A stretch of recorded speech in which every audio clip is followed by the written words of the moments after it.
இந்த மகான்மார்கள் தான் என்ன ஒரு வலியுள்ளா கஷ்டப்பட்டாலும் அவர் நபியுடைய அந்தஸ்தை அடைய முடியாது.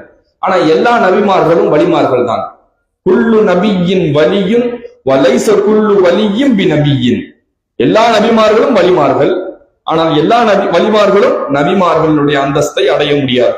இது நம்முடைய அகீதா. இந்த வலிமார்களில் நபிக்கு அடுத்தபடியாக சித்திகியத். உலகத்திலே தலை சிறந்த அவுலியாக்களுடைய தலைவர் யாருன்னு சொன்னா யாரு?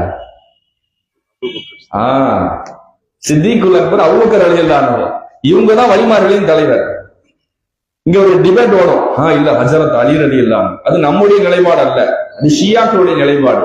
ஹஜரத் அலியார் அவர்களும் பெரிய ஞானி, அவர்கள் மாரிஃபத்துடைய தலைவாசல், அதுல மாற்றுக்கத்தில். ஆனால் ஏற்றமும் சிறந்த நபிக்கு அஷ்ரஃபுல் பஷர் பாதல் அம்பியா, நபிமார்களுக்கு அடுத்தபடியாக பெரிய அவுலியா அபூபக்கர் சித்திக் ரலியல்லாஹு அன்ஹு.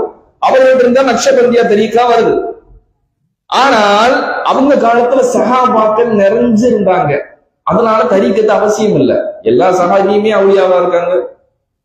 அவங்க காலத்துல ஏன் கராமத்துல ரொம்ப கம்மியா இருந்துச்சு? அந்த கேள்வி கேட்பாங்க, என்ன இந்த மயனாண்டவங்களை மட்டும் நீங்க என்ன செய்றீங்க, அச்சா உருச்சான்றீங்க, உருஸ் எடுக்கிறீங்க, அப்படி செய்றீங்க, அபூபக்கர் சித்திக்கிறாங்க, உருஸ் எடுக்க மாட்டீங்களா? அவங்க காலத்துல கொண்டாடுறதுக்கு என்ன இருந்துச்சு? எல்லாருமே வலிமார்கள். அப்ப யாரை கொண்டாடுறது? அபூபக்கர் ஹஜரத் உமரை கொண்டாட வேண்டியதா, உமர் ஹஜரத் அபூபக்கரை கொண்டாட வேண்டியதா, ஹஜரத் உஸ்மான் ஹஜரத் அலி கொண்டாட வேண்டியதுதான். எல்லாருக்குமே கராமத் இருக்குது. சின்ன சின்ன சஹாபி, சின்ன போய் ஹஜரத் இப்னு அப்பாஸ் சரியில்லை, 7 வயசு புள்ள, அவங்க ஹஜரத்